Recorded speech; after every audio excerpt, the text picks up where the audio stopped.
మన ప్రభుని యేసుక్రీస్తు ప్రభువారి యొక్క కృపయు సమాధానం కుడిచిన అందరికి నిండుగా మెండుగా ప్రభు ప్రసాదించును కాక. ఆమేన్. పరిశుద్ధ గ్రంథం నుంచి దీని యొక్క వాక్యం పఠించుకుందాం. మత్తయి సువార్త 24వ అధ్యాయము 14వ వచనం చదువుకుందాం. మరియు ఈ రాజ్య సువార్త సకల జనులకు సాక్షాత్మై లోకమంతటను ప్రకటించబడు అటు తరువాత అంతం వచ్చును. చాలా ప్రియమైన పిల్లరా, మరియు ఈ రాజ్య సువార్త సకల జనములకు సాక్షార్థమై లోకమందంతటను ప్రకటింపబడును అటు తర్వాత అంతము వచ్చును. దేవుని యొక్క వాక్యము, దేవుని రాజ్య సువార్త అనేది లోకమంతటా ప్రకటింపబడుతుందా అనే విషయాన్ని మనం ఒకసారి ఆలోచిస్తే, దేవుని యొక్క వాక్యము ప్రకటింపబడింది కానీ దేవుని రాజ్య సువార్త అయితే ప్రకటింపబడలేదు. దేవుని రాజ్య సువార్త అంటే ప్రభు మనందరి కొరకు ఒక రాజ్యం ఏర్పాటు చేశారని, ఆ రాజ్యంలోనికి మనం వెళ్ళాలని, ఆ రాజ్యంలో ప్రభువుతో మనం ఉండాలని, దేవునికి ఒక రాజ్యంగా మనందరినీ కూడా దేవుడు అప్పగించిన ఉన్నాడు. కానీ ఆ రాజ్యమే ఈ లోకంలో స్థాపించవచ్చి ఉన్నారని సరైనటువంటి పద్ధతిలో సువార్త అనేది లోకానికి వెళ్ళటం లేదు. కనుక దేవుడు చెప్తున్నటువంటి మాట సకల జన్మలకు, సకల జన్మ కంటే ఏ ఒక్కరికి కూడా మాకు తెలియదు అనేది ఉండకూడదు. అందరికీ తెలియాలి. అందరికీ కూడా యేసు ప్రభువారు అంటే ఏంటి, రక్షకుడు అంటే ఏంటి, ఆయన ఎందుకు వచ్చారు, ఆయన మరణం వలన ఏం కలిగింది, ఆయన పునరుద్ధానం వలన ఏం కలిగింది, ఆయన మనకి ఈ లోక రాజ్యాన్ని నుంచి పరలోక రాజ్యాన్ని ఎందుకు ఇస్తానంటున్నారు, ఈ విషయాలన్నీ కూడా ప్రతి ఒక్కరు ఏం చేయాలి, తెలుసుకోవాలి. కనుక యేసు ప్రభువుని నమ్ముకున్నామంటే ఈ లోకంలో ఏదో మనకి డెవలప్మెంట్ అవ్వడం కోసమో, లేకపోతే మనకి ఆర్థికంగా సమస్యలు పోతాయనో, లేక రోగాలు తగ్గుతాయనో, లేకపోతే అనేకమైనటువంటి సౌఖ్య కారకులైనటువంటి అన్ని కూడా జరుగుతాయని మన ప్రభువుని వెంబడించకూడదు. కానీ ప్రభువుని అన్ని విడిచిపెట్టి వెంబడించాలి. అలా వెంబడించిన వారే ఆయన తన రాజ్యానికి తీసుకొని వెళ్తారు అన్న సంగతి, సత్యాన్ని ఎవరు కూడా ధైర్యంతో చెప్పలేకపోతారు. కారణం ఏంటంటే జనాలు నమ్మరు. ఇప్పుడు ఏదైనా అబద్ధం చెప్తే ప్రజలు నమ్ముతారు, కానీ నిజం చెప్తే నమ్ముతారండి? మీరు చూడండి, ఇక్కడ స్కీమ్ ఒకటి ఆన్ చేశాము. 100 రూపాయలు కడితే మీకు నెలకు 1000 రూపాయలు వస్తుందంటే జనాలు అందరూ కూడా ఏం చేస్తారు, నమ్మి వెళ్ళి కట్టేస్తారు. 100 రూపాయలే కదా, 1000 రూపాయలు వస్తుంది. కానీ అది అబద్ధం. ఏం చెప్పండి, అబద్ధాన్ని ఎంత చక్కగా నమ్మారు చెప్పండి.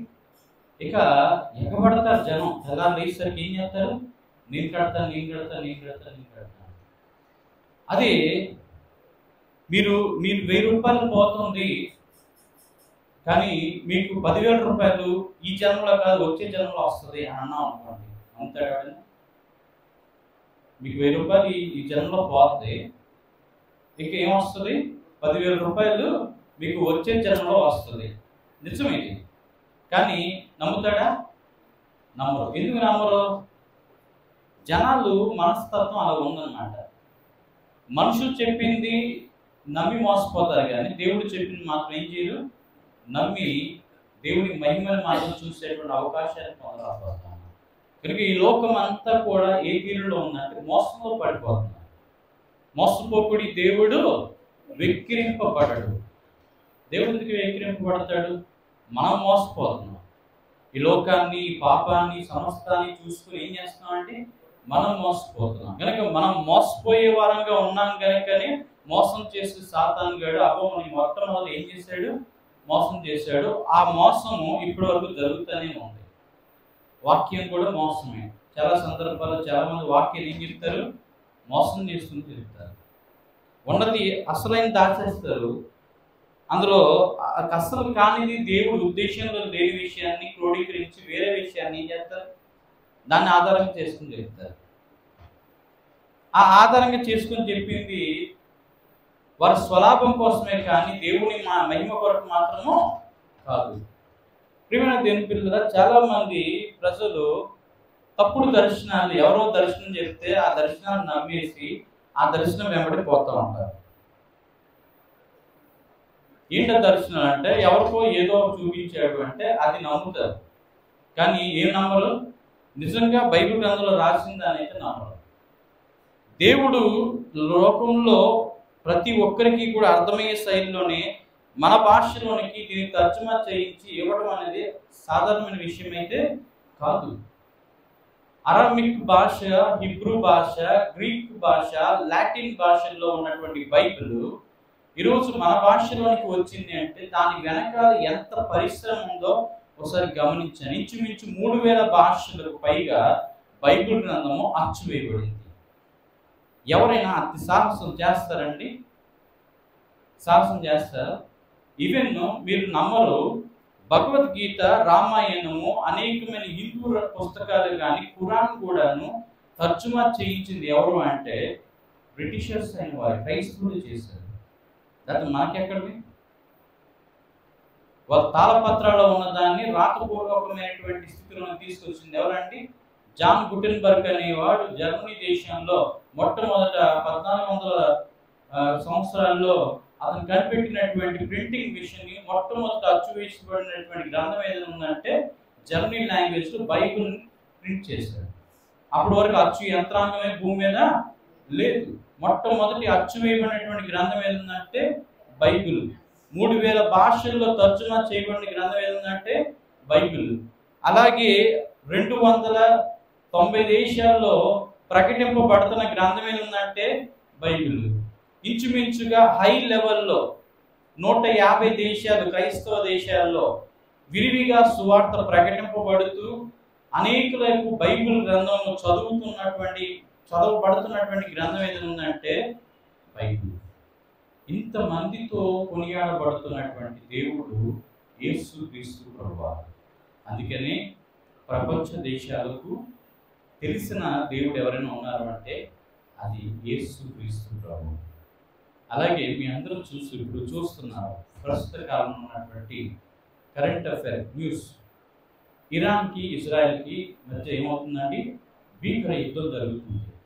ఈ యుద్ధంలో ఇరాన్ దేశం ఎంతో మంది దేశాలను ఏం చేసింది? కలుపుకొని 7 దేశాలు 8 దేశాలతో కలిసి ఒక ఇజ్రాయెల్ మీద యుద్ధం చేస్తుంది. ఇజ్రాయెల్ ఎవరిని కలుపుకోలేదండి, సోలోగా యుద్ధం చేస్తుంది. వాళ్ళు 7 దేశాలు అయితే ఇజ్రాయెల్ ఒక్క దేశంగానే పోరాటం చేస్తుంది. కానీ ఇజ్రాయెల్ దేశము ఆ దేశాల వారందరినీ భయపెట్టింది. ఆ దేశాల వారందరినీ కూడా భయపెట్టింది. ఎందుకు భయపెట్టగలిగిందంటే ఇజ్రాయెల్ దేవుడు వారి పక్షమున ఉండి యుద్ధం చేస్తున్నాడు. సామాన్య విషయం అంటారు అది. దేవుడు వారి పక్షాన ఉన్నాడు అన్నది రుజువు ఆ యుద్ధం అండి. ఇజ్రాయెల్ 95 లక్షల మంది ఉన్నారు జనం, కోట్ల మంది లేరండి. మనలాగా 130 కోట్ల మంది ఉంటే ఈ పాటికి ప్రపంచం అంతా ఏమైపోయేది? వాళ్ళు చెప్పిందే శాసనంగా ఉండేది. అయినప్పటికీ 95 లక్షల మంది ఉన్నా కూడా వాళ్ళకి హైదరాబాద్ సిటీలో జనం ఎంత ఉందా అంతమంది కూడా ఉంటారు. హైదరాబాద్ సిటీలో ఇంకా ఎక్కువ జనం ఉంటారు. అంటే చిన్న సిటీయే, చిన్న దేశమే, but very powerful in the world. ప్రపంచంలో అతి పవర్ఫుల్. ఎందుకంటే ఆ జనాంగం మధ్యలో యేసయ్య పుట్టాడు. అక్కడ తాగడానికి మంచినీళ్ళు దొరకడం కష్టం అండి. కానీ అలాంటి దేశంలో కూడా ఉప్పు నీటిని మినరల్ వాటర్గా చేసుకుని తాగి ఘనత ఎవరిది అంటే ఇజ్రాయెల్ది. ఆ దేశం ఉన్న ప్రొటెక్షన్, ఏ దేశంలో ఏ ర్యాకెట్ వేసి బాంబు వేసి పేల్చేద్దామన్నా సరే అది ఆకాశంలో పేలుతుంది తప్ప, గగనతలంలో పేలుతుంది తప్ప ఏమవుతుంది? వాళ్ళ దేశంలో పేలే అవకాశం అయితే లేదు. ఇంకా చెప్పాలంటే ఇరాన్ దేశంలోనే వీళ్ళు ఒక డ్రోన్ కంపెనీని స్థాపించి వాళ్ళ పర్మిషన్స్తో ఆ డ్రోన్స్ తయారు చేసి ఇరాన్ యుద్ధం చేస్తుంటే ఇరాన్ తాలూకా ఏవైతే ఆ యొక్క ఎయిర్వేస్ ఉన్నాయో వాటన్నిటినీ కూడా ఆ డ్రోన్స్తో బ్లాస్ట్ చేసినటువంటి ఘనత ఎవరిదైనా ఉందంటే వారి దేశంలో వారి తాలూకా కర్మాగారంలోనే వారికి సంబంధించినటువంటి డ్రోన్స్తోనే ఏం చేశారు? వారి తాలూకు వాటిని అన్నింటినీ కూడా నాశనం చేసిన ఇజ్రాయెల్ ముసాయిదా. కనుక ప్రపంచంలో అతి గూఢాచారి సంస్థ. కనుక ప్రియమైన పిల్లల ఎందుకు అని చెప్తున్నా అంటే దేవుడు వారికి ఇచ్చినటువంటి జ్ఞానము, దేవుడు వారికి ఇచ్చినటువంటి ధైర్యము, దేవుడు వారికి ఇచ్చినటువంటి శౌర్యము, దేవుడు వారికి ఇచ్చినటువంటి ఘనమైనటువంటి వారి దేవుని హస్తం వారికి తోడుగా ఉంది. కనుక ఇజ్రాయెల్ చాలా మంది చెదిరిపోయారు. చెదిరిపోయిన వారందరినీ కూడా దేవుడు ఎక్కడికి తీసుకొచ్చాడు? ఒక దగ్గరికి తీసుకొచ్చి ఇజ్రాయెల్ అందరూ కూడా ఒక దేశంగా ఏర్పడేటువంటి స్థితిని దేవుడు నడిపించారు. ఇతరులైన వారికి దేవుడు వాగ్దానం చేశాడు, నేను అబ్రహాము దేవుడు, ఇస్సాకు దేవుడు, యాకోబు దేవుడను, అందుకని నేను మిమ్మల్ని పాలు తేనె ప్రవహించు దేశాన్ని నడిపిస్తున్నాను. అలాగే నడిపించు వారిని ఇప్పటికీ దేవుడు అక్కడ నిలబెట్టి ఉంచాడు. ఒకప్పుడు పారిపోయారు పిరికివారుగా, దేవుడు ధైర్యశాలుగా ఏం చేశారు? నిలబెట్టి నడిపిస్తా ఉన్నాడు. కనుక ప్రియమైన తెలుస్తుందా, దేవుడు మన పక్షం ఉంటుండగా మన విరోధి ఎవడు? అలాగిన ఇజ్రాయెల్ దేశంలో నుంచి సువార్త అనేది ప్రపంచ దేశాలకి వెళ్ళిందండి. ఇజ్రాయెల్ దేశంలో ఉన్నటువంటి తోమా గారు మన భారతదేశానికి వచ్చి 4వ శతాబ్దంలోనే ఆయన సువార్తను ప్రకటించారు. బ్రిటిషర్స్ వచ్చి మనకు సువార్త ప్రకటించారు అనేది వాస్తవం కాదు. దానికి ముందే సువార్త ఇక్కడ ఏమైంది? విత్తనం అనేది పడింది. అమ్మగారు వచ్చారు, చనిపోయారు, ఆయన సమాధి సాక్షి మనకు ఉంది. ఆ చర్చ్ ద్వారానే అనేకమైన అద్భుతాలు దేవుడు చేశారు. ఎంతోమంది క్రైస్తవ దేవుడు చేశారు. అక్కడ క్రైస్తవ్యమే అనేక చోట్లకి వెళ్ళి ఏం చేసింది? సువార్త ప్రకటించి కేరళలో అలాగే తమిళనాడులో అధిక సంఖ్య ఎవరు ఉన్నారంటే క్రైస్తవులు ఉన్నారు. గోవాలో సెయింట్ జేవియర్ వచ్చారు, అక్కడ కూడా ఎవరున్నారంటే ఎక్కువ క్రైస్తవులు. ఎందుకంటే అక్కడ పోర్చుగీస్ వారు ఉండేవారు కనుక పోర్చుగల్ ట్రెడిషన్ అక్కడ ఉట్టుకి ఉంది గోవాలో. ఇంకా వీళ్ళన్నీ కూడా కొన్ని క్రైస్తవ దేశాలు ఉన్నాయి. అలాగే నాగాలాండ్ ఉంది, అంత క్రైస్తవులే. అలాగే హిమాచల్ ప్రదేశ్ ఉంది, అక్కడ కూడా కొంచెం క్రైస్తవులు అధిక సంఖ్యలో ఉన్నారు. ఈ రీతిగా కొన్ని కొన్ని ప్రాంతాలు క్రైస్తవ ప్రాంతాలుగా ఇప్పటికీ ఉన్నారు. వాళ్ళని ఎవరు కూడా ఏం చేయలేదు, కదల్చలేదు. అలాగే మొన్న మరి మారణకాండ జరిగింది, ఏంటి ఆ ఊరి పేరు మర్చిపోయాను, మణిపూర్. రైట్, మణిపూర్ కూడా ఎక్కువ శాతం క్రైస్తవులే. మరి అలాంటి ప్రాంతంలో మరి మతపరమైనటువంటి విద్వేషాలు రేపి వాళ్ళని అనేక రకాలుగా హింసించి ఘోరంగా వాళ్ళని మరి అనేక రకాలుగా గురి చేసినప్పటికీ కూడా క్రైస్తవ్యం అక్కడ పెరిగిందే కానీ క్రైస్తవ్యం అనేది తరగలేదు. కనుక క్రైస్తవుడికి శ్రమలు వస్తే శ్రమలో నిలబడాలి, అది ప్రభు చెబుతున్నారు. దేవుడు ఏదైనా విషయం దాస్తే అది తప్పు అవుతుంది. కానీ దేవుడు ఏం చెప్పాడంటే అన్ని విషయాలు ఓపెన్గా చెప్పేస్తారు. మీరు నన్ను నమ్ముకుంటే మీకు జనాలు మిమ్మల్ని ప్రేమించరు, మిమ్మల్ని నన్ను బట్టి ఏం చేస్తారు? ద్వేషించరు. సకల జనం చేత మీరేమవుతారు? ద్వేషించబడుతురు అంటారు. సకల జనం అంటే ఏంటండి? అని కులాలు, అని భాషలు, అని ప్రాంతీయులు, వాళ్ళు ఏం చేస్తారు? మాకు ద్వేషిస్తారు. ఎవరిని బట్టి ద్వేషిస్తారంట? ఇప్పుడు ద్వేషిస్తున్నారా లేదా? రాధా మనోహర్ దాస్ ద్వేషిస్తున్నాడు. అలాగే కొంతమంది ముస్లిమ్స్ ఏం చేస్తున్నారు? ద్వేషిస్తున్నారు. అలాగే కొంతమంది నాస్తికులు కూడా ఏం చేస్తున్నారు? గోగిరేని అనేవాళ్ళు కూడా ఏం చేస్తున్నారు? ద్వేషిస్తూ ఉన్నారు. ఇలా చాలా మంది ద్వేషిస్తున్నారు. ఎందుకు ద్వేషిస్తారు మనని అంటే ప్రభువే చెప్పాడు ద్వేషిస్తారు. ఎందుకంటే లోకము భరించలేదు, మంచితనాన్ని భరించలేదు, నీతిని భరించలేదు, దేవుని రాజ్యం ఏం చేయలేదు, భరించలేదు. సాతానికి బందీలు అయిపోయిన వారందరూ కూడా సాతాను అంశాలుగా ఏం చేస్తారు? మన మీద విజృంభిస్తూ ఉంటారు. కనుక ప్రియమైన క్రైస్తవుడు కూడా మంచి క్రైస్తవుడిని చెడు క్రైస్తవుడు ఏం చేస్తాడండి? ద్వేషిస్తాము. అంటే ఈవెన్ క్రైస్తవుల చేత కూడా మనం ఏమవుతున్నాం అండి? నిజ క్రైస్తవుడు ద్వేషం పడతా ఉన్నాడు. కనుక దైవసంధు ఫాదర్ దేవదాస్ అయ్య గారి దగ్గర ఉన్నటువంటి అనుభవాలు చాలా గొప్పవి. అవి చాలా మంది అందరూ కూడా ఏది వెతుకుతున్నారు? తప్పుడు బోధ అని వెతికి ఎన్నో రకాలైనటువంటి మాటలు అనిన వారు లేకపోలేదు. కనుక ఆయన అంతస్తు, ఆయన అనుభవము ముందు వీళ్ళు ఏమీ కాదు. ఇప్పుడు వచ్చినటువంటి వాళ్ళు 120 సంవత్సరాలు స్త్రీని అంటకుండా పరమ పవిత్రుడిగా దేవుని యొక్క గ్రంథంలో ఉన్నటువంటి మాటల్ని పాటలుగా, బుర్ర కథలుగా, పద్యములుగా, అలాగే రక్షణ మహాసంకల్పన దండకంగా రచించి అనేక పుస్తకాలను రాసి ఉపవాస ప్రార్థన ప్రాకరణం, రాకడ రవలి, ఆత్మీయ స్వస్థత, ఇలాగ అనేకమైనటువంటి దేవుణ్ణి స్తుతించడం అంటే దైవ లక్షణాలతో స్తుతించాలని, సాతాన్ని ఎదిరించాలంటే సాతాన్ని ఎదిరించే సూత్రాలు బైబిల్లో నుంచి తీసి రాసి, అలాగే రాకడ సమర్పణ ప్రార్థన అంటే మనం ఎలా సమర్పించుకోవాలని ప్రార్థన, అలాగే రాకడ ప్రార్థన, రాకడ రాకుండానే రాకడికి ఎలా మనము సిద్ధపడాలని రాయటము, అలాగే ప్రకటన గ్రంథంలో ఉన్నటువంటి దేవతలతో చేసినటువంటి స్థుతిని మనం స్థుతి చేసేటట్టుగా ఒక మంచి క్రమావళిని చేసి ఇచ్చినటువంటి దైవజనులు ఫాదర్ దేవదాస్ అయ్య గారు లాంటి వారు భూమి మీద చాలా అరుదు, ఎవరు కూడా అటువంటి వాళ్ళు లేరండి. అందుకని అన్నిటికన్నా బైబిల్ మిషన్ విన్న ఎందుకని చెప్తామంటే, ఇప్పుడు క్రైస్తవ సంఘం ఎంత శ్రేష్టమైందో బైబిల్ మిషన్ అంత శ్రేష్టమైంది. అన్ని సంఘాలు ఏం చెప్పండి, శ్రేష్టమైనటువంటి సంఘం ఏదైనా ఉందంటే బైబిల్ మిషన్ సంఘం. ఎందుకు బైబిల్ మిషన్ సంఘం అన్నా అంటే, బైబిల్ మిషన్లో మోకాల జీవితం ఉంది, బైబిల్ మిషన్లో ప్రార్థన సహవాసము ఉంది, బైబిల్ మిషన్లో అన్ని రకాలైనటువంటి పండుగలు ఉన్నాయి. ఏదో గుడ్ ఫ్రైడే, ఈస్టర్ పండుగ చేసుకున్నాం, క్రిస్మస్ పండుగ చేసుకున్నాం, కేక్ కటింగ్ చేసుకునేది కాదండి.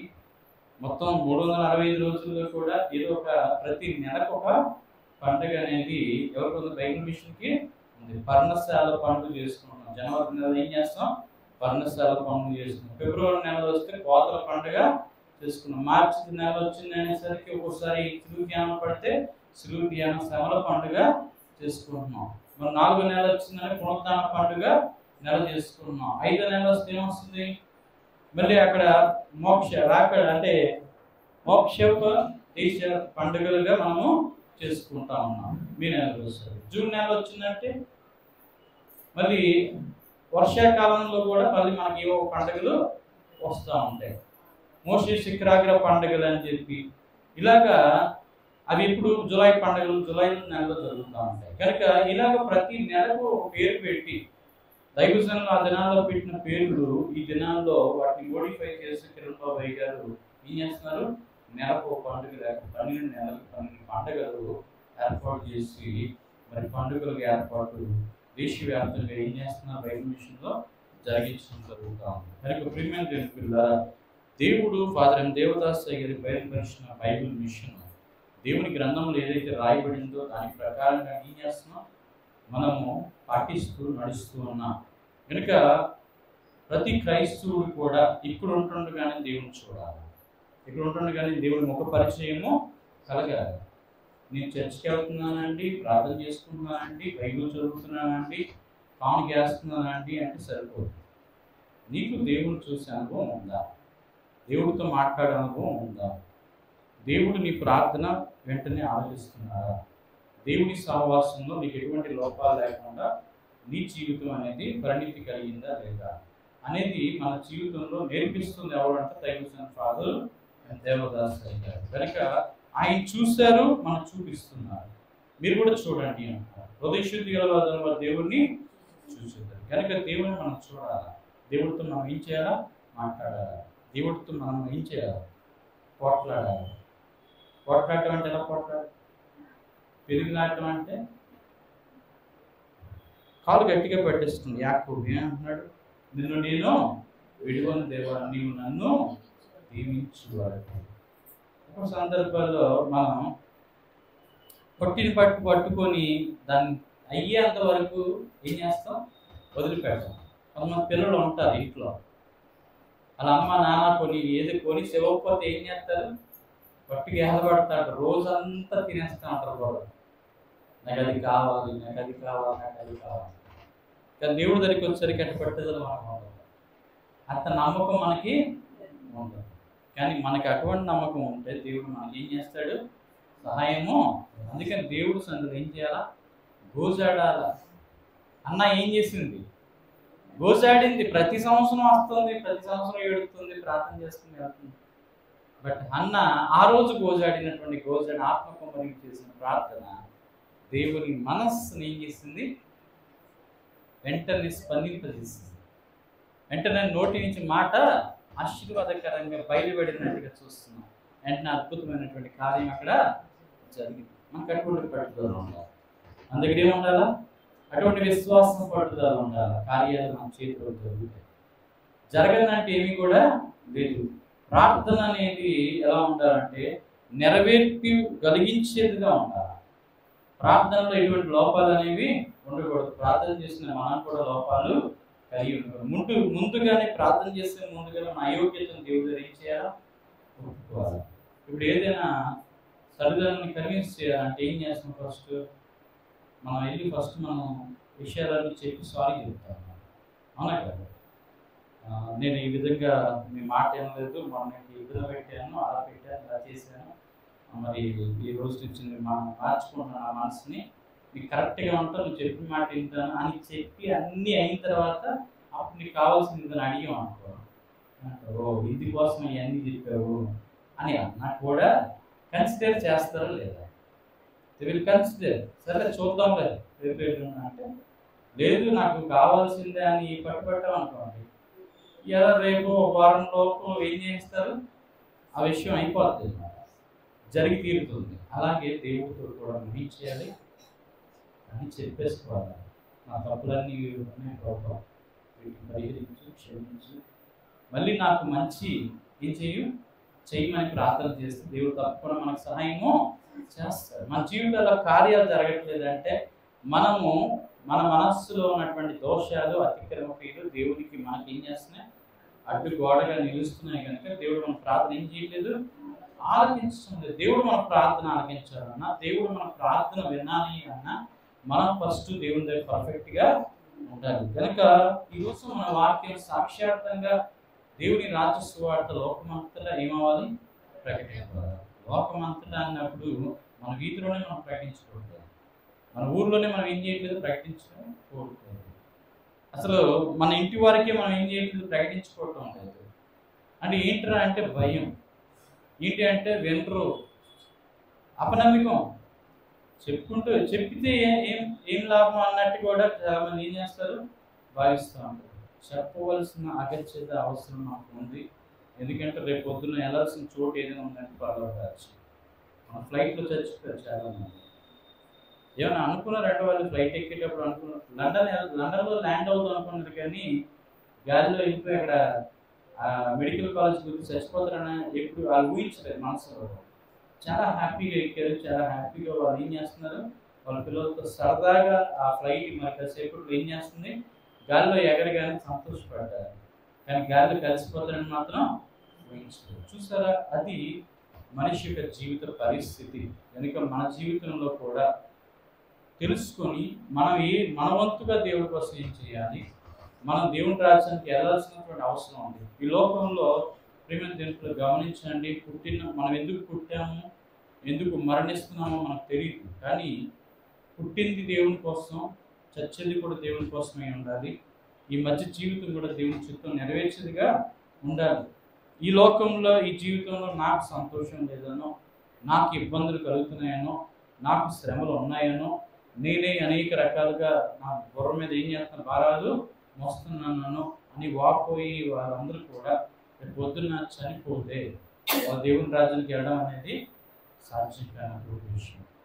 మనము దేవుని కోసం పుట్టాము అని ఫీల్ అవ్వాలి ప్రతి ఒక్కరు కూడా. ఇప్పుడు మదర్ తెరీసా ఉందండి, ఆవిడ ఎవరి కోసం పుట్టింది, ఎవరి కోసం పుట్టింది, ఆవిడ కోసం ఆమె పుట్టిందా? ఆవిడ చిన్నప్పటి నుంచే సేవా తత్వాన్ని కలిగింది. ఆమె చిన్నప్పుడే ఒక రిక్షావాడు దెబ్బలు తగిలి ఉంటే అతను హాస్పిటల్ తీసుకెళ్ళి ట్రీట్మెంట్ చేసి స్కూల్కి లేట్గా వస్తే ఆమె ఎప్పుడు లేట్గా రాదు కనుక టీచర్ ఆమె అడుగుతారు, తెరీసా ఏమైందమ్మా, ఏడుస్తుంది, వచ్చి గుమ్మంలో ఉండి ఏడుస్తా ఉంటే టీచర్ అడుగుతున్నారు, ఏమైందమ్మా, నిన్నేం అన్నాను కదా, లేట్ అయింది, ఎందుకో లేట్ అయ్యి ఉంటుంది, పర్లేదు చెప్పమ్మా అంటే ఏడుస్తూనే ఉంది కంటిన్యూస్గా. చివరికి ఆ టీచర్ కొంచెం దగ్గర తీసుకుని అడిగితే, ఎందుకమ్మా ఏడుస్తున్నా,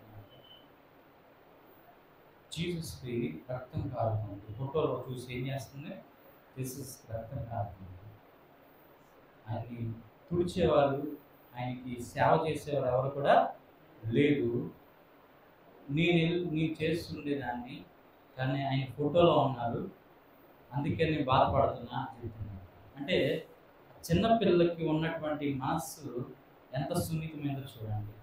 రక్షవాడికి కట్లు కట్టించి గాయాలకి తన దగ్గర ఉన్న పాకెట్ మనీ పెట్టి స్కూల్కి లేట్గా వస్తే టీచర్ కొడుతుందని భయం లేదు, కానీ ఏసైకి నేను సాయం చేయలేకపోయాను అనే ఒక బాధ వ్యక్తం చేస్తున్నాడు. టీచర్ చాలా అనుకున్నది ఏంటంటే, ఈ పాప పెద్ద అయిన తర్వాత ఒక మహా వ్యక్తిగా మారుతుంది. ఆవిడ అటువంటి నిస్వార్థంతో అంటే ఒక చెంపు, ఒక సిల్వర్ ప్లేట్ ఆవిడ ఒక బకెట్ స్నానం చేసుకోవడానికి. ఇవే ఆవిడ తాలూకు ఆస్తి. ఆవిడ బెంజ్ కారు ఇచ్చినా, లేకపోతే పెద్ద పెద్ద కోట్ల రూపాయలు డబ్బులు ఇచ్చినా, ఎన్ని ఇచ్చినా కూడా ఆవిడ సేవ దేనికోసం చేసిందంటే స్వలాభాన్ని ఆశించి కాదు, పేరుని ఆశించి కాదు. ఆమె వేసుకున్న శారీ ఏంటి చెప్పండి? వైట్ ప్లస్ బ్లూ స్ట్రైప్ ఉన్నటువంటి శారీ. అది ఏమి పెద్ద అందం అయినటువంటి వాళ్ళు వేసుకొని చూపించుకునేది కాదు. ఆవిడ యంగ్ నుంచి ఆవిడ ముసలైపోయేంత వరకు కూడాను she is dedicated for the service of human being. అంటే మానవ సేవే మాధవ సేవ అని ఆ సేవకు అంకిత భావంతో ఆమె ఏమి ఆశించకుండా వాళ్ళతో పాటు కలిసి తింటూ, వాళ్ళతో పాటు కలిసి ఉంటూ, వాళ్ళకి సేవ చేసుకుంటూ ఆమె తుది శ్వాస వరకు ఎటువంటి శారీరక కోరికలు లేకుండా ఈ లోకంలో ఆవిడ జీవించినటువంటి, అందరికి ఒక ఎగ్జాంపుల్గా నిలిచినటువంటి తెరీసా, మదర్ తెరీసాగా ఇవ్వచ్చు. ఆమె చనిపోయినప్పుడు ప్రపంచ దేశాల ప్రెసిడెంట్లు అందరూ కూడా వచ్చి ఏం చేస్తారని కొనియాడారు. కనుక ఆమె నిజంగా దేవుని ప్రేమను ఎరిగింది కనుకని దేవుడు ఆమె ప్రపంచంలో ఏం చేశారు? ఘనపరిచిన వారై ఉన్నారు. కనుక ప్రియమైన దేవుని మన జీవితంలో కూడా దేవుడు మనకి ఇచ్చినటువంటి జన్మ ఆయన కోసం అని భావించాలి. మనం ఎందుకు అంటే మనం ఏదో సర్వీస్ దేవుడి కోసం చేయడానికి పుట్టాం. మనం దేవుని సర్వీస్ చేయడానికి కోసం, మనుషులకు సర్వీస్ చేయడం కోసం, లేదంటే 10 మందికి ఉపయోగపడడం కోసమే దేవుడు నన్ను పుట్టించాడు. అంతేకాని నీకేదో జరగలేదనో, మీకేదో సంతోషం రాలేదనో, మీకేదో అద్భుతాలు జరగలేదనో మనము స్వలాభం కోసం ఆలోచిస్తే దానివల్ల ప్రయోజనం ఏమి కూడా లేదు. బట్ మీ తాలూకా శక్తి, మీ జ్ఞానము, మీ తెలివి ఎవరికి అవసరము? దేవునికి అవసరం. దేవుని స్వార్థకు అవసరం. దేవుని రాజ్య వ్యాప్తి కోసం అవసరం. అందుకే మదర్ తెరీసా కొన్ని లక్షల మంది ప్రజల్ని ఆమె ప్రభావితం చేసింది. ఆమెలాగా చాలా మంది సేవ చేసేవారిని తయారు చేసింది. అది గొప్ప సంగతి కదా. ఆమె చనిపోయింది, కానీ ఆమె ఎంతమందినో ఈ లోకంలో ఎంతోమంది స్త్రీమూర్తులను తయారు చేసింది.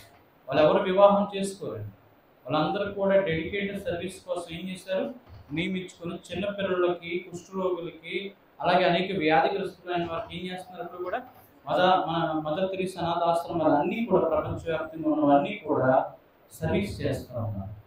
కనుక ప్రియమైన దేవుని పిల్లలు, ఆ సర్వీస్ కూడా ఒక రకంగా సువార్తే. ఆ సర్వీస్ కూడా నిజంగా దేవుని యొక్క మాటను, ప్రేమను ఏం చేస్తున్నా కనపరుస్తూ ఉన్నారు.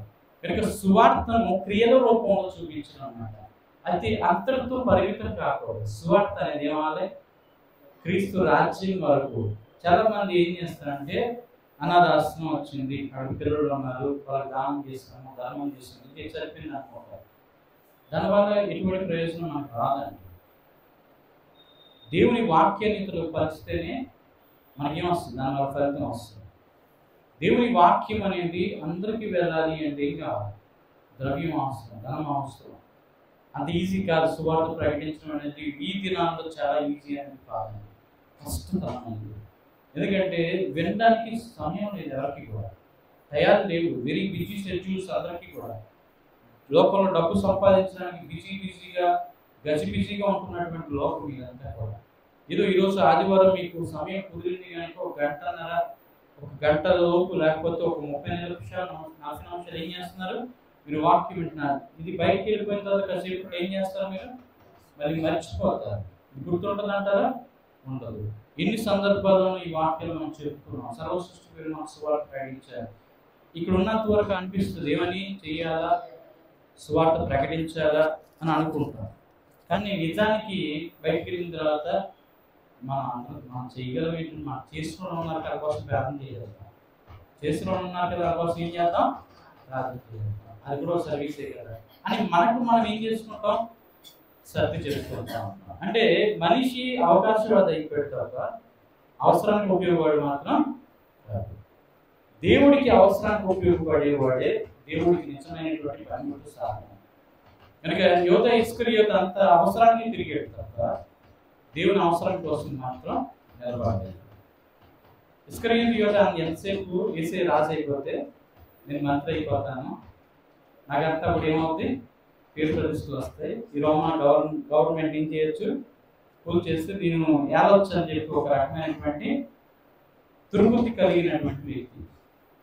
పేతురు గారు కూడా నీకోసం ప్రాణం పెడతానన్నాడు, నువ్వంటే ఎవరు నాకు తెలియదని నయవంచన చేసినటువంటి వ్యక్తి. పిలుపు నీ వెనకాల తిరిగి నాకేం వస్తుందని అడిగినటువంటి వ్యక్తి. ఇలాగా చాలా మంది శిష్యులు ఏదో ప్రలోభ కోసం, ఏదో సహాయం కోసం ఎదుగులాడారు తప్ప నిస్వార్థంగా ప్రభు కొరకు పనిచేయలేదు. అలాగే ఈ దినాల్లో కూడా సేవ ఏమైపోయిందంటే సేవలో డబ్బు సంపాదించాలి. సేవలో చాలా మంది ఆత్మలు ఏం చేయాలా, సంఘంగా ఏర్పాటు చేసుకోవాలి. నాకు 200-300 మంది సంఘం అంటే ఏమవుద్ది, నేను కూర్చొని తినొచ్చు అనే పరిస్థితికి వచ్చారు తప్ప ఈ 200 మంది వచ్చిన సంఘం ఇచ్చినటువంటి సొమ్ముని సద్వినియోగపరుస్తూ ఇంకా 400 మందిని చేయాలా, ఇంకొక 500 మందిని ఏం చేయాలా, దేవుని రక్షణను తీసుకొని రావాలి, సరైనటువంటి వాక్యాన్ని ఇతరులకు మనం బోధించాలనే తత్వం మాత్రం లేదు. ఒకే పద్ధతి అన్నమాట. ఏంటి అంటే చైన్ పద్ధతిలో చాలా మందిని ఏం చేస్తారు, తీసుకొస్తే వాళ్ళు నేర్పించేది, వాళ్ళు చెప్పేది అంతా కూడా లోకములో దేవుడు నిన్ను దీవిస్తాడు. This is the slogan in every church. మీరు గమనించండి, ప్రతి చర్చ్లో ఉన్నటువంటి స్లోగన్ ఏంటంటే దేవుడి దగ్గరికి నువ్వు వస్తే దేవుడు నిన్ను ఏం చేస్తాడు, దీవిస్తాడు. నువ్వు వచ్చినా దీవిస్తాడు, రాకపోయినా కూడా దీవిస్తాడు. ఎందుకు దీవించడు చెప్పండి? దేవుడు అందరినీ దీవించి పంపాడే లోకానికి, లేకపోతే దీవించకుండా పంపాడు? గర్భఫలం యెహోవా ఇచ్చు బహుమానం అన్నారు. ఎంతమందికి అయితే పుడుతున్నారో, అన్యులు పుడుతున్నారు, ముస్లిమ్స్ పుడుతున్నారు, బుద్ధిస్టులు పుడుతున్నారు, జైనిస్టులు పుడుతున్నారు, అందరు రకాలు పుడుతున్న వారందరికీ దేవుడు ఇవ్వట్లేదా బిడ్డలని? దెయ్యాలు ఇస్తున్నాయి బిడ్డలని. ఎవరు ఇస్తున్నారు? దేవుడే ఇస్తున్నారు. గర్భఫలం యెహోవా ఇచ్చు బహుమానం. వారు దేవుడు నమ్మారని ఇచ్చారా? ఎందుకు ఇస్తున్నాడు దేవుడు? ఎందుకు ఇచ్చాడు అంటే దేవుడు దీవించాడు కనుక, సకల జనాన్ని దీవించాడు కనుక, ఆదామును బట్టి అవ్వమును బట్టి అన్ని జనాంగాన్ని దేవుడు దీవించాడు. అబ్రహామును బట్టి అన్ని జనాంగాన్ని దేవుడు దీవించాడు. అందరినీ దేవుడు శ్రేయోభిలాషంగా దీవిస్తానన్నాడు. అయితే మనం ఇక్కడ ప్రయాసపడాల్సిన విషయం ఏంటంటే దేవుని రాజ్యం కోసం ఎవరు ఎదుగుతారో వాళ్ళకి దొరుకుతుంది. నీకు లోకంలో అన్ని నువ్వు కష్టపడి దొరుకుతాయి, కానీ దేవుని రాజ్యం మాత్రం నీకు దొరకదు. దేవుని రక్షణ మాత్రం నీకు దొరకదు. అది నువ్వు వెతకాలి, అది కనుగొనాలి. ఆ రాజ్యం వెనకాల నువ్వు ఏం చేయాలి? పరిగెట్టాలి. నువ్వు మంచి పోరాటం ఏం చేయాలా? పోరాడాలి. దేవుని కోసం నిలబడాలి, దేవుని కార్యాలు చేయాలి. అప్పుడు మంచి విజేతగా దేవుడు ఎక్కడ ఉంచుతాడు? నిన్ను పరలోక రాజ్యంలో ఉంచుతాడు. దానికోసమే దేవుడు మన అందరం కూడా ఏం చేస్తారండి? పిలుచుకున్నాం. పిలువబడిన వారు అనేకులు, ఏర్పరచుకున్న వారు ఒకరే. అందుకని పిలిచిన వారందరూ, వచ్చిన వారందరూ కూడా దేవుని రాజ్యానికి వెళ్ళేవారు కాదు. అందులో కొందరు మాత్రమే, నిజమైనటువంటి భక్తులు మాత్రమే ఎక్కడికి వెళ్తారండి? దేవుని రాజ్యానికి వెళ్తారు. కనుక అందులో మనం ఉండాలని మనం ఏం చేయాలా? కోరుకోవాలి. దేవా నన్ను ఆ లిస్టులో ఉంచు. ఎక్కడ? దేవుని రాజ్యంలో ఆయన కలుసుకునే లిస్టులో మనం ఉండాలి. అంటే ఈ లోకంలో ప్రభు చెప్తారన్నమాట. స్వయంగా ఎవరికి? శిష్యుడికి చెప్తారు. శిష్యులు వచ్చి అంటారు, అయ్యా నీ నామంలో దెయ్యాలని వెలగొడుతున్నాం, రోగులు ఏం చేస్తున్నాం, స్వస్థపరుస్తున్నాం అని చాలా సంతోషంగా చెప్తారు. ప్రభు అంటారు, ఇందుని బట్టి మీరు సంతోషింపక మీ పేర్లు పరలోక జీవగ్రంథంలో రాయబడ్డాయా, ఉన్నాయో లేవో చూసి దాన్ని బట్టి ఏం చేయండి? సంతోషపడండి. మరి వాళ్ళందరూ కూడా యేసయ్య నామంలోనే దెయ్యాలు ఎలగొట్టారు. ఇప్పుడు ఈ దినాల్లో ట్రెండ్ నడుస్తుంది ఏంటంటే దెయ్యాలు ఎలగొట్టడం ఒకటి, రోగులను స్వస్థపరచడం ఒకటి. ప్రతి ఒక్క పాస్ట్ మీరు చూడండి, శుభవార్త కానీ ఏగా ఛానల్ కూడా చూడండి, మ్యాక్సిమం 90% వాకింగ్ చెప్పేవాళ్ళు తక్కువ, సాక్ష్యాలు చెప్పేవాళ్ళు ఎక్కువ. ఎందుకు సాక్ష్యాలు చెప్తారు? ఆ సంఘాలు సాక్ష్యాలు బట్టి పెరుగుతాయి. ఏం పెరుగుతాయని చెప్పండి? సాక్ష్యాలు బట్టి సంఘాలు పెరుగుతాయి. కనుక సాక్ష్యాలు చెప్పాలి. ఎవరో కొన్ని జరిగిన ఉంటాయి, కొన్ని జరగని కూడా చెప్తూ ఉంటారు. వాస్తవం చెప్పండి, మన సంఘంలో ఎన్ని జరిగాయండి? మీ అందరూ చూశారు. స్తుతిరాణి గారు 2 కిడ్నీలు ఏమైపోయి ఫెయిల్యూర్, మెడికల్ ఎంకేసీజీలో ఇచ్చారు. ఏమని? కిడ్నీ ఫెయిల్ అండి, ఈవిడ ఇంకా సంతానం భాగ్యం కలగదు, ఈవిడ ఎక్కువ కాలం బతకదు కూడా అని, 2 నెలలు చచ్చిపోతాని కూడా ఆవిడ గురించి ఏం చేశారు? డిక్లరేషన్ ఇస్తే ఆవిడ మన చర్చికి వస్తే నాన్నగారు ఆమె కోసం ప్రార్థన చేసి, ఏమమ్మా రోజు ఏడుస్తున్నాడంటే, నాకు 24 గంటలు తలకే నొప్పి వస్తున్నాను, నా తర్వాత నా కిడ్నీ కూడా పాడైపోయి నేను తినలేకపోతున్నా, నేను ఇప్పుడు బ్రతకను అని ఏడుచుకుంటూ చెప్తే నాన్నగారు ప్రార్థన చేస్తూ మాట్లాడుతున్నామా, మరి దేవుని కోసం దేవుడు పని చేస్తే నీకు మాత్రం దేవుడు స్వస్థపరుస్తాడు, నువ్వు చేస్తావా? ఏం చేయాలని అడిగారంటే, ప్రతిరోజు 11 నుంచి 1 గంట వరకు సన్నిధి చేయమ్మా, ప్రార్థనగా దేవుడు నీకు స్వస్థపరుస్తాడు అంటే, ఆ రోజు ఆవిడ వస్తానండి అయ్యారని చెప్పి వచ్చిన 2-3 రోజుల్లోనే ఆవిడకి 24 గంటల తలనొప్పి తగ్గింది. ఆవిడ భోజనం సరిగ్గా చేయడం అవుతుంది. ఆవిడలో ఉన్న దిగులు, చింత, భయం, బాధ అనేది ఏమీ తొలగిపోయేవి. కొన్ని రోజుల తర్వాత ఆవిడలో రికవరీ అనేది మొదలైంది. ఆవిడ 2 కిడ్నీలు ఫంక్షన్ చేయడం అనేది మొదలైంది. ఏ ఎంకేసీసీలో అయితే ఈవిడ సంతానం అవ్వదు, ఈవిడ బ్రతకదు అని చెప్పారో, సేమ్ హాస్పిటల్ మళ్ళీ చూపిస్తే ఎక్కడ మార్పించారని అడుగుతున్నారు. కిడ్నీలు మళ్ళీ ఎలా ఫంక్షన్ అవుతున్నాయి కూడా వాళ్ళకి అర్థం కాదు. ఇలాంటి విషయాల్ని లోకం అంతా మనుషులందరికీ చెప్తే జనాలు వస్తారా రారా? ప్రచారం అయితే వస్తారా రారా? కిడ్నీ ఫెయిల్యూర్, అలాగే హెచ్ఐవి పాజిటివ్ వచ్చే ఒక వ్యక్తి స్వస్థత దేవుడు పరిచయం. అతను వెళ్ళి ఇక్కడ జీవన్దాన హాస్పిటల్లో నిదానంలో మళ్ళీ రిపోర్ట్లు ప్రార్థన అయిన తర్వాత ప్రార్థన మధ్యలో ఒక ప్రార్థన ఉంది, గొలుసు ప్రార్థన. ఆ ప్రార్థన చేసుకోమని నాన్నగారు చెప్పారు. ఆ ప్రార్థన చేసుకుని పడుకున్న తర్వాత ఏసై వచ్చి అతనికి ఒక సెలైన్ బాటిల్ పెట్టి, అంటే సెలైన్ బాటిల్ అంటే రక్తం బాటిల్ అన్నారు. యేసు ప్రభువారి యొక్క రక్తము ఈయనలోకి ఎక్కుతుంటే ఈయనలో ఉన్న రక్తం ఎక్కడికి ఎక్కుతుంది? ఏసై ఎక్కించుకున్నానంట. ఆ స్వప్నం చూశాడు తెల్లవారుజామున. అతను చూసిన తర్వాత మరి వెంటనే బయలుదేరి వచ్చేసాడు ఆయన ఆ ఊరి నుంచి. వచ్చి, అయ్యగారు మరి మీరు ఇచ్చిన ప్రార్థన మందిరంలో నా గొలుసు ప్రార్థన ప్రతిరోజు ఏం చేస్తున్నాను చదువుతుంటే నాకు ఇలా వచ్చిన స్వప్నము, నా రక్తం అంతా కూడా ఏసై తీసుకున్నారు, ఏసై రక్తం నాకు ఎక్కించారు అంటే నాన్నగారు అప్పుడు అన్నారు, అయితే మోహన్ రావు నువ్వు పని చేయు, అది పేరు మోహన్ రావు, నువ్వు పని చేయు, నువ్వు వెళ్ళు టెస్ట్ చేసుకో, ఒక నెగిటివ్ వచ్చిందనుకో దేవుడు నేను స్వస్థపరిచినట్టే, పాజిటివ్ వచ్చిందనుకో సరే అయితే దేవుడికి చూపించాడు, ఎప్పటికప్పుడు ఏం చేస్తారు? స్వస్థపరుస్తారు అమ్మ అంటే. ఆ మాట ప్రకారంగా నేను వెళ్ళి జీవన్దాన్ హాస్పిటల్లో అక్కడ బ్లడ్ టెస్ట్ చేస్తే నెగిటివ్ వచ్చింది. సరే ఇది కాదు, కరెక్ట్ కాదు, నిదానంలో చేస్తానని నిదానంలో చేస్తే అక్కడ కూడా నెగిటివ్ వచ్చింది. ఈ 2 రిపోర్ట్స్ని వాళ్ళు ఆర్మీకి పంపించాడు. అతను ఆర్మీలో ఉద్యోగస్తుడు. పంపిస్తే వాళ్ళు ఏమన్నారంటే, లేదు లేదు ఈ రిపోర్ట్స్ మేము నమ్మము, మా ఆర్మీ డాక్టర్ దగ్గరికి మీరు రావాలి, అక్కడ టెస్ట్ చేసిన తర్వాత నీకు కన్ఫర్మ్ చేస్తాను. అప్పుడు ఈయన మళ్ళీ అక్కడికి వెళ్ళిన తర్వాత ఆర్మీ సంబంధించిన మెడికల్లో టెస్ట్ చేసిన తర్వాత నెగిటివ్ వచ్చింది. ఆశ్చర్యపోయారు. అప్పుడు ఆయన అన్నారు, సరే నువ్వు ఎలాగో ముందు జబ్బు పడ్డావు కనుక నీకు అంత ఓపిక ఉండదు, ఇప్పుడు వాలంటీర్ రిటైర్మెంట్ తీసేసుకో అంటే అప్పటికప్పుడు ఆయన ఏం చేశాడు? వాలంటీర్ రిటైర్మెంట్ తీసుకుని ఇంటికి వచ్చేసి వాళ్ళ ఇంటి పైన క్రాస్ పెట్టాడు. ఆ ఊర్లో ఊరి పెద్దలు ఒప్పుకోరండి, చర్చి సిలువు కానీ ఏదైనా పెట్టారంటే ఒప్పుకోరు. అయితే ఊరంతా గొడవ, నువ్వు సిలువు ఎత్తి జనాలు మార్చేస్తావా అది కానీ, ఎవరైనా తీయాలి అని దమ్ముంటే వెళ్ళి దాన్ని పగలగొట్టండి, నేనేం అన్ను మీకు అంటే ఎవడ ముట్టుకోడు. ఎందుకు? ఏదైనా అరిష్టం వచ్చేద్దాం, మన ఊరికి వచ్చేద్దాం, మనుషులకు వచ్చేది భయం, మన సిలువు ముట్టుకోడు. ఆయన్ని తీసి మనది ఈయన అన్నాడు, నేను తీయను అన్నాడు. తీయపోతే ఊరు పెద్దలందరూ కూడా 5,000 రూపాయలు ఫైన్ ఇస్తారు. కడతానన్నాడు, కట్టేసాడు కూడా డబ్బులు. మనకి ఎప్పుడు మేము తెలిపిన అలాగన ఎంతో మంది వ్యాధిగ్రస్తులైన వారు దేవుని దగ్గరికి వచ్చిన తర్వాత ప్రార్థన పూర్వకంగా విశ్వాసం ఉంచినందున దేవుడు స్వస్థపరచడం నేను చెప్పను. కానీ దేవుడు తెలియని వాళ్ళు తెలుసుకున్న తర్వాత స్వస్థతే ముఖ్య కారణం కాకూడదు. ఆ తర్వాత దేవుడి గురించి ఆత్మీయ స్వస్థతను కూడా ఏం చేయాలా? పొందుకొని దేవుని రాజ్యానికి ఏమవ్వాలి?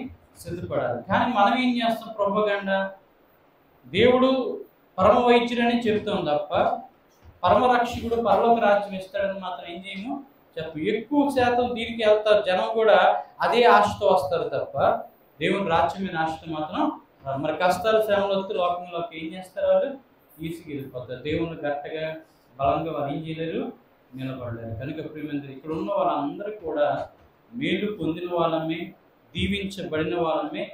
గడ్డిళ్ళు డాబా ఇల్లుగా చేశాడు దేవుడు. నిరుద్యోగుల్ని ఉద్యోగులుగా చేశాడు దేవుడు.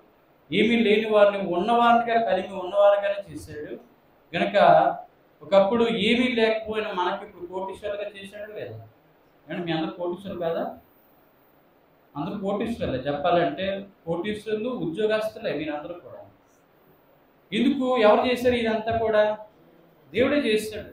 అందుకనే మనకి ఏ కొదువ లేకుండా కాపాడుతుంది, రక్షిస్తుంది, నడిపిస్తుంది ఎవరంటే దేవుడు. కనుక ఆయన బట్టి మనం శ్రీమంతులు. కనుక ఈ శ్రీమంతత్వం ఇతరులు కూడా ఏం చేయాలి? ఆత్మీయంగా మనం పంచాలి. వాళ్ళని కూడా దేవుడితో శ్రీమంతుల్ని చేయాలి. పరలోక రాజ్యం మన భర్త కన్ఫర్మ్ చేసుకోవాలి. ఇక్కడి నుంచి ఏం చేయాలా? పరలోక రాజ్యం భర్త కన్ఫర్మ్ చేసుకోవాలి. అందుకని సువార్త అనేది అన్ని చోట్ల వెళ్ళి ప్రకటించబడాలి. కనుక ప్రార్థన చేయండి. సువార్త ఉన్నది ఉన్నట్టుగా వెళ్ళాలి. బోధకులు బోధ మారాలి. చాలా సందర్భాల్లో చాలా బాధ కలుగుతుంది. ఏంటంటే ఎప్పుడు స్వస్థతలే, ఎప్పుడు అద్భుతాలే, ఎప్పుడు ఈ లోక సంబంధమైనటువంటి అవసరాల కొరకే మీటింగులు, పెద్ద పెద్ద ప్రోగ్రామ్స్, కార్యక్రమాలు పెడుతున్నారు. కానీ పరలోక రాజ్యం కోసం ఒక కార్యక్రమం కూడా ఏం చేయట్లేదు, పెట్టడం లేదు. కనుక ఇక్కడి నుంచి ఏం చేయాలి? మనం దేవుని రాజ్యం కోసం మీటింగ్ పెట్టాలి. ఏ రాజ్యం కోసం? పరలోక రాజ్యం వెతకడానికి కోసం మీటింగ్ పెట్టాలి. గొప్ప దీవుని ఆశీర్వాదం దేవుడు నింపి బలపరిచే దేవుని రాజ్యాన్ని అందరినీ సంసిద్ధంగా చేయడం దాకా ప్రార్థన చేసుకుందాం.